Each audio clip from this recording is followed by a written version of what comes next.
బాగుంది నాన్న. బాగుందండి. శుభం.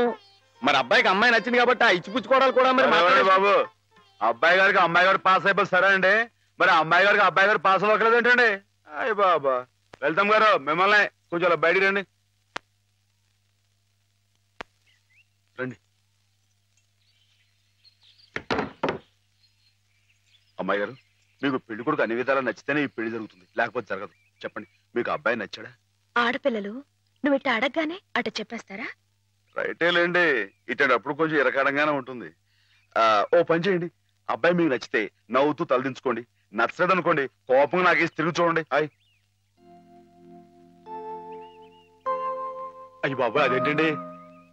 అటు నవ్వు కాదు ఇటు కోపం కాదు, అటు బాధగా చూసి అర్థం ఏంటండి? నాన్నని చెల్లెల్ని మిమ్మల్ని అందరినీ వదిలి వెళ్ళాలంటే బాధగా ఉంది. రైటేనండి, ఆడపిల్ల అంటే అంతే కదండి. పాపం రేపు హేమ గారు కూడా అంతేలే. వదిలేస్తే లింకులు పెట్టేస్తాడు. నీకాయన నచ్చారా లేదా అది చెప్పు.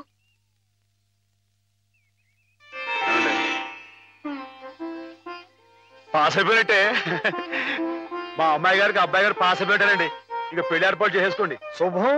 అయితే కట్న కానుకల విషయాలు కూడా మరి ఏమండో, మేమే బంగారం లాంటి ఆడపిల్లలు ఇస్తుంటే ఇంకా ఎదురుడుతారండి బాబు. నువ్వు ఊరుకో. సంతలో పశువుని పెట్టి బేరం ఆడినట్టు నన్ను మధ్యలో పెట్టి బేరం ఆడడం నాకు సుతరాం ఇష్టం లేదు. నేను అలా బయట నుంచి ఉంటాను, మీరు మాట్లాడుకోండి. మా వాడు చిన్నప్పటి నుంచి అంతేలేండి. కొన్ని పద్ధతులున్న మనిషి, మధ్యతరగతి వాళ్ళం కదా. తప్పని తెలిసినా కొన్ని బాధ్యతలను నెరవేర్చడానికి కొన్ని పనులు చేయక తప్పదు. మరి ఏమంటారు బావగారు? అవన్నీ ఎందుకండి, ఆ పుచ్చుకునేది ఏదో ఒక ముక్క మా మనసులో వేయండి. ఒక 50,000 అయితే సబబుగా ఉంటుందంటారు. సరే బావగారు, మీ సంబంధం మాకు నచ్చిందండి. త్వరలోనే ముహూర్తాలు పెట్టుకుందాం. వస్తామండి. నమస్కారం. విన్నావటే 50,000 కట్టం కానీ ఒక క్షణం ఆలోచించకుండా ఒప్పేసుకోండి మీ అన్నయ్య గారు. అంతటితో ఆగుతుందా? లాంఛనాలని అవని ఇవని ఇంకా అమాం బాపతు ఇంకో 10,000 దేగుతుంది. కాస్త దేగితే మాత్రం తప్పే ఉందండి, మంచి సంబంధం అనుకున్న తర్వాత. ఒరే డబ్బు గురించిన ఆలోచన ఎందుకు బాబు గారు? ఈ ఇంటిని అమ్మేస్తాను. జోకులేస్తున్నారా బాబు గారు? లేదయ్యా, నిజంగానే అమ్మేస్తాను. తాతల నాటి ఆస్తి ఈ ఇంటిని అమ్మేస్తారా? అవును బాబు గారు, నాకు కుర్రాడు నచ్చాడు, అతని క్రమశిక్షణ నచ్చింది. ఈ రోజు లెక్కల ప్రకారం వాళ్ళు ఏమీ ఆకాశంలో లేరమ్మా, చాలా సబబుగానే అడిగారు. అయినా రేపు మీరు మాత్రం అడగరా? మీరు అడగకపోయినా నా బాధ్యతగా నేను ఇవ్వద్దా చెప్పండి?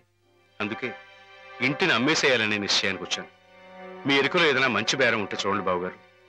కాస్త ఇంటిని శ్రద్ధగా చూసుకునే మనుషులను చూడండి.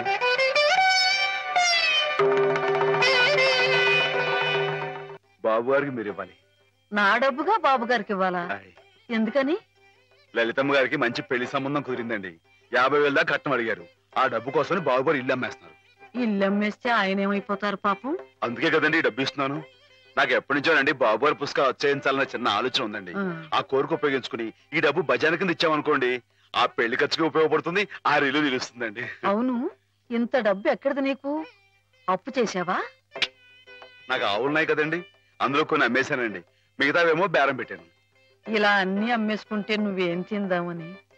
మళ్ళెవరే మీరంతా లేరేంటండి? మీ ఇంటికి వస్తే ఓ ముద్దు పెట్టరా? నాకు సాయం చేసి పెడతారు కదండి. మారేడు దళం శివుని పాదాలు తాకాలంటే ఏ చేతులు కాదంటాయి? ఎంత దొడ్డ మనసురా నాయనా నీది. ఏమిటి బామ్మగారు, నా కావ్యాలను మీరు వచ్చి వేస్తారా?